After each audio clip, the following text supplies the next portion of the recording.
కాంగ్రెస్ ఏడాది పాలన చేయంగా పబ్లిక్ పడుతున్న పరేషాన్లను అమలు గాని హామీలను ముంగటేసుకొని రోజు తినేటందుకు కూడా తీరిక లేకుండా తిప్పలు పడుతున్నారు కదా గులాబీ పార్టీ లీడర్లు. అందుకేనేమో ఇలా తెలంగాణ భవన్లో ఉన్న టీ కేఫ్ల కార్యకర్తలతో కలిసి తిన్నారు కేటీఆర్ హరీష్ రావు. సర్కార్ మీద లడాయి చేస్తేందుకు ఎట్ల ముంగడి పోదాము, ఎటువంటి నిరసనలతో జనాల తిప్పలు తీరుద్దాము, పబ్లిక్ ల పార్టీ పాతర ఎట్లా పెంచుదాము అని ముద్దుగా ముచ్చట పెట్టుకుంటే భోజనం చేసిరు ఇట్లా.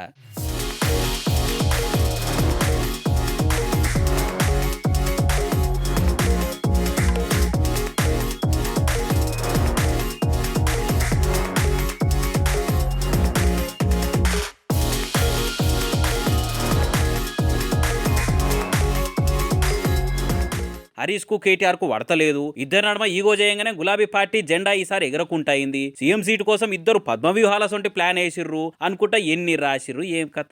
ఏది ఇప్పుడు అను రాసంటి మాటలు నిజంగానే మనసులో అసంటిది ఉంటే ఇంత ముద్దు కూర్చొని కలిసి ఉందిరా. నిత్య సర్కార్ మీద తీరొక్క పోరాటాలు చేద్దురా. అంటందుకేముంది ఏనన్నా అనొచ్చు, ఫోన్లో నెట్ బ్యాలెన్స్ ఉంటే పొట్టు పొట్టు ఏనన్నా రాయొచ్చు అని అనుకుంటే ఈ వీడియోని చేతుల్లో ఇంకా షేర్ చేయబట్టిర్రు సంబురల్ల కారు కర్తలు.